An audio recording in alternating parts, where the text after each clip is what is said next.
Hello everybody, I know I've been gone for a couple weeks again, but it's because I've been playing Terraria with a couple friends who asked me to play. So, I've never built any large things in Terraria before, but we needed a big house for all our NPCs, so I decided, I'll just build a castle. So, this is my first large build in Terraria, where we pretty much entirely beat the game. This is my late game character, all dyed clothes and stuff, and all super cool teleporty weapons and terror blades and stuff. But I'm going to show you the castle that I built.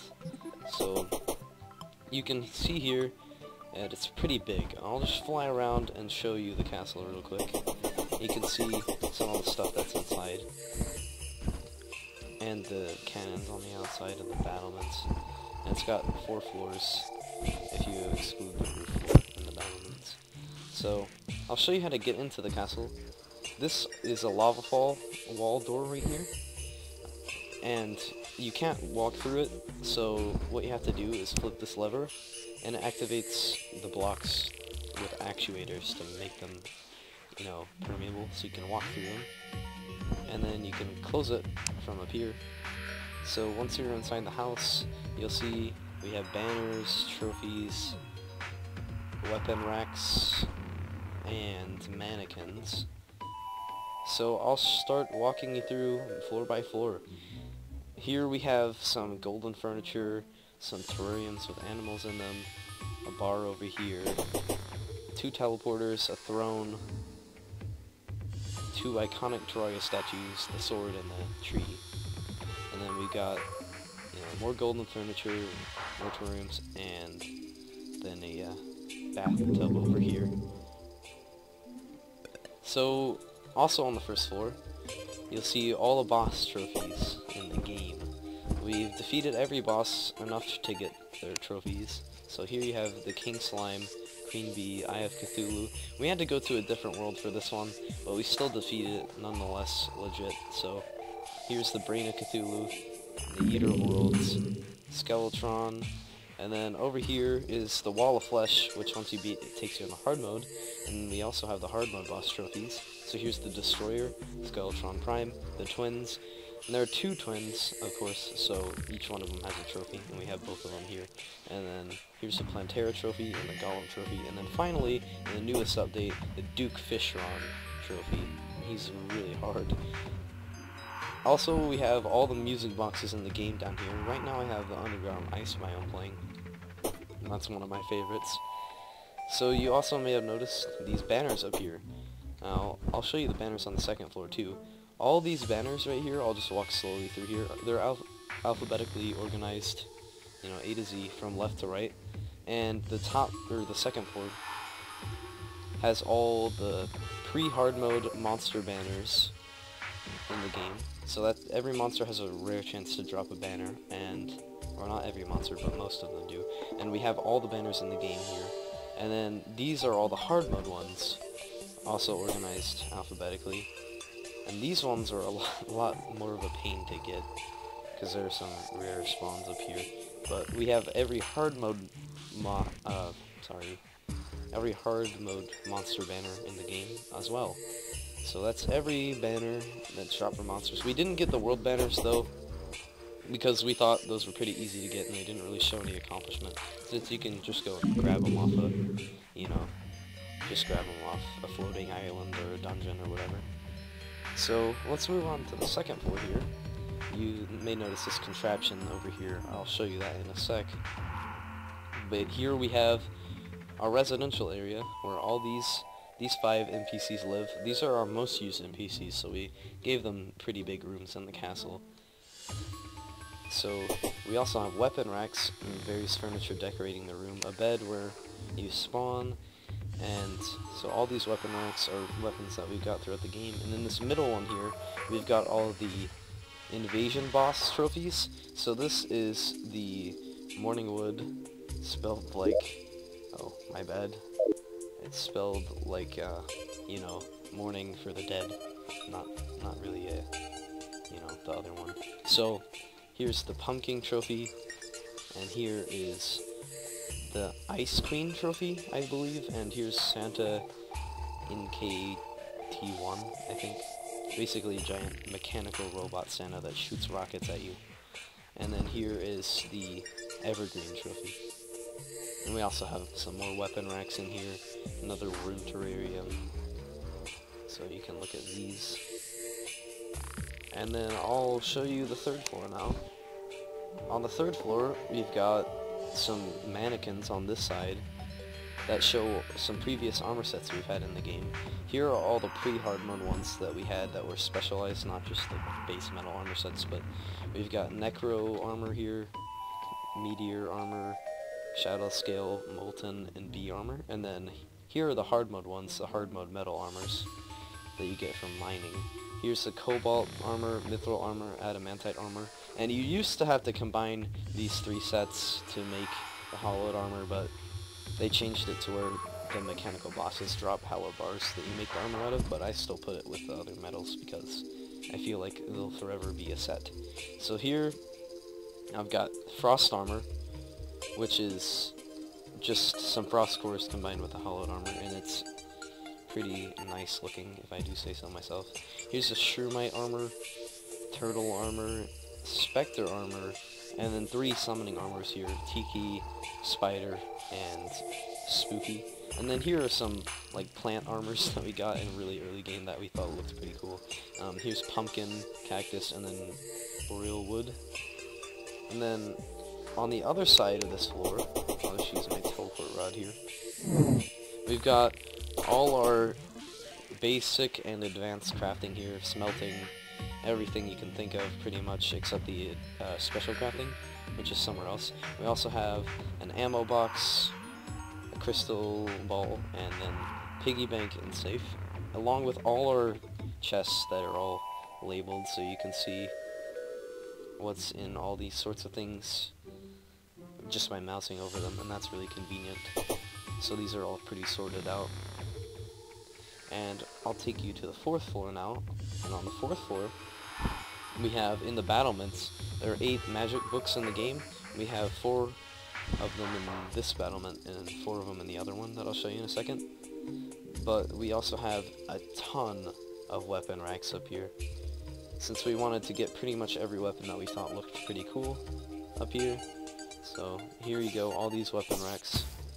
And then you have the other books over here. And then starting from over here, we have mannequins with vanity sets. All these vanity sets that you get from various places in the game.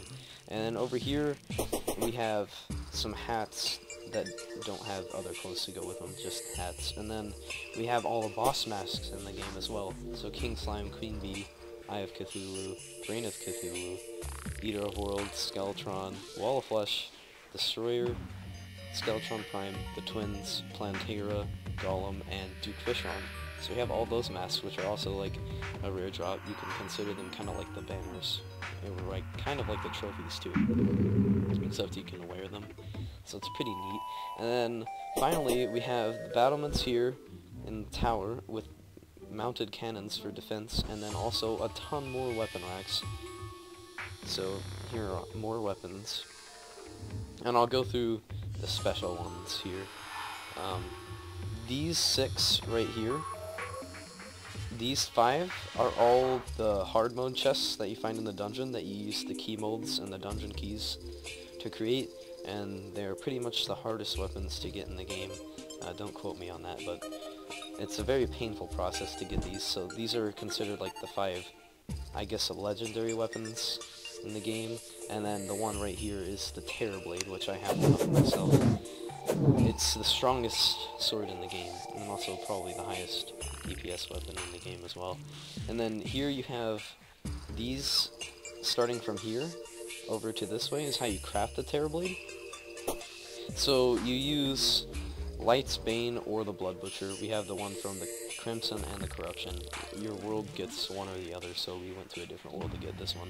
But the Fiery Greatsword you get from Hell, the Grass Sword that you get from Jungle, and the Muramasa you get from the dungeon, and you combine all 4 of these, and you can use either of these at the Demon Altar, and you make the Knight's Edge, and then you use Broken Hero Swords that you get from Solar Eclipses to make the Knight's Edge into the true Knight's Edge, and then an Excalibur that you make out of halibars into a true Excalibur.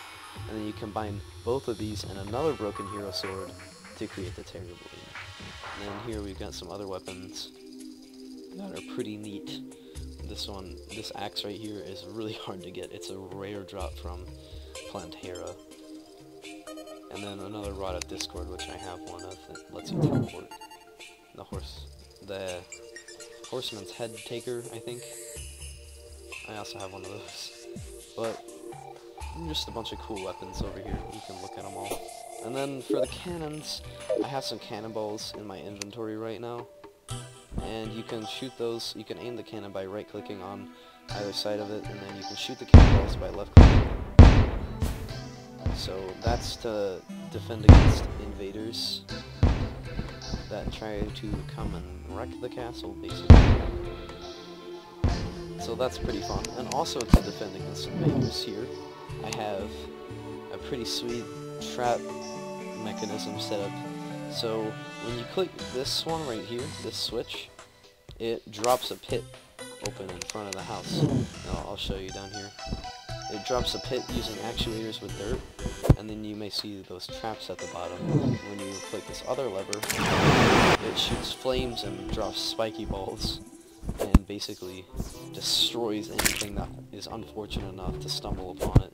NPCs, you know, hostile mobs, normal just bunnies, and players too. So I won't be falling in there. But I'll close that back up.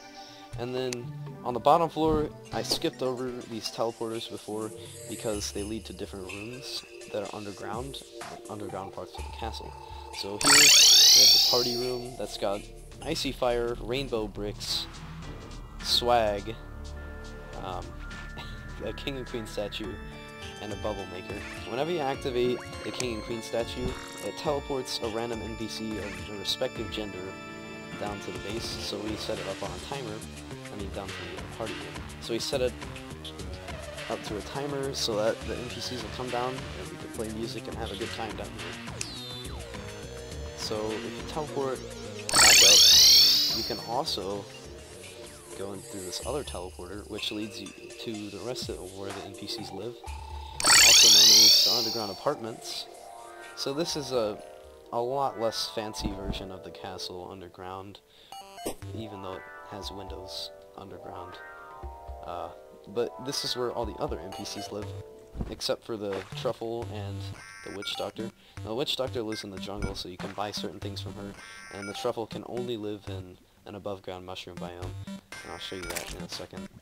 So, here are all the NPCs, and then we also have, down here, all the advanced crafting stations in the game. So, you can make dyes here at this dye vat. You can make glass stuff at this glass furnace. Basically, all the special crafting in the game can be done down here. And we also have this contraption, which we hooked up to 3 1-second timers. And each of these statues, not all the statues in the game, but these specifically, will spawn, you know, mobs, or these bombs spawn bombs. So if you activate this,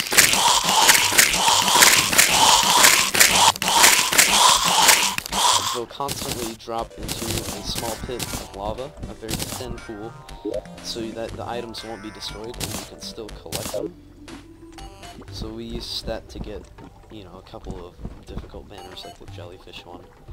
So that's pretty neat. And then on top of these teleporters, we've got a couple other places outside the castle that I want to show you. Here we have the Ripperino and Pepperoni's Cemetery, where, since this is a world where we all used software characters, which is what most people do, whenever you die you only lose coins, so we've died a lot for fun pretty much. It's been more of a relaxed playthrough. So every time we died, or most every time, we saved a sign with a gravestone that we get, and we put them all here in this cemetery. And I'll fly through and show you just the extent of our number of deaths here. So it goes pretty far. And we don't even have all of them. I'd say this is actually about half of we died to get this far. But there's our second. I'm gonna kill some zombies there. And now I will show you the final part that I was talking about, which is the above ground mushroom biome, where the truffle lives. So I'll go here. And he lives right over here. Oh, there's a star stuck in his house. We had to put this, it's made out of mushrooms, his house is made out of mushrooms. We had to put this wall, this extra wall around him so he didn't get killed during, certain invasions. So he's pretty safe in here, but he's gonna live in mushroom biome, so we put some mushroom grass seeds on mud and grew some mushrooms. And aside from that, there's like a mini hut inside the jungle for the witch doctor, but that's not really that neat. So that's pretty much all there is to the castle. I'll just go around all the floors one more time to show you guys, and then I'll be done.